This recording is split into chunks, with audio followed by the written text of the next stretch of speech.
નમસ્કાર બાળમિત્રો અને વડીલો, હું છું વંદના ઠક્કર અને આજે વિસરાઈ જતી ગુજરાતી બાળ વાર્તાઓમાં હું તમારા માટે લઈને આવી છું એક એવી વાર્તા જે આપણા દિલને સ્પર્શી જશે. આ વાર્તાનું શીર્ષક છે બાપા કાગડો, હા બેટા કાગડો. ચલો વાર્તાનો પ્રારંભ કરીએ. ઘણા સમય પહેલાંની વાત છે.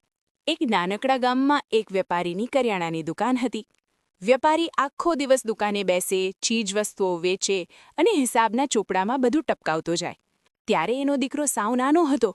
એ બાળક દુકાને આવે, રમે અને મસ્તી કરે. દુકાનની સામે એક ઝાડ હતું, જેના પર એક કાગડો આવીને બેસે. કાગડો બોલે, કા કા કા.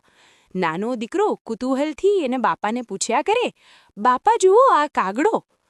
બાપા તો હિસાબમાં વ્યસ્ત હોય, પણ દીકરાને ક્યારેય ટોકે નહીં.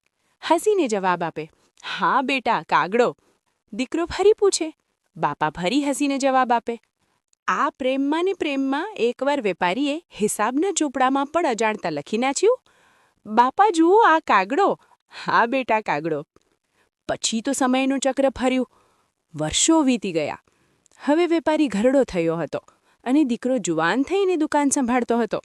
ક્યારેક ઘરડો બાપ દુકાને આવીને બેસે અને દીકરા સાથે વાતો કરવા જાય, ત્યાં જ દીકરો અકળાઈ ઉઠતો. એ બાપને ધમકાવતો, મૂંગા રહેવા કહેતો અને ક્યારેક તો અપમાન પણ કરી નાખતો. બાપાનું દિલ દુભાયું. એક દિવસ એમણે દીકરાને સમજાવવા માટે વર્ષો જૂના હિસાબના ચોપડા એની સામે મૂક્યા. દીકરાએ જ્યારે જૂનો ચોપડો ખોલ્યો ત્યારે એની નજર પેલા વાક્ય પર પડી, બાપા જુઓ આ કાગડો, હા બેટા કાગડો. એક ક્ષણમાં દીકરાની નજર સામે બાળપણ તરવરી ઉઠ્યું.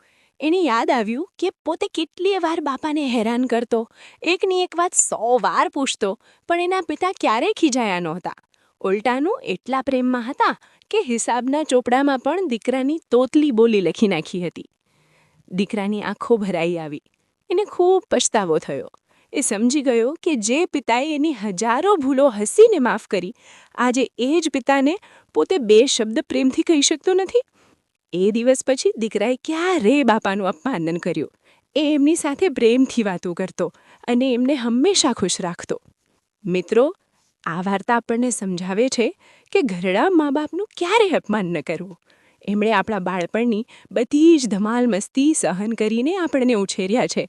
તો હવે આપણી વારી છે કે આપણે એમની લાકડી બનીએ અને એમને પ્રેમથી આનંદમાં રાખીએ. ફરી મળીશું આવી જ એક સુંદર વાર્તા સાથે. ત્યાં સુધી તમારા વડીલોનું ધ્યાન રાખજો. આવજો.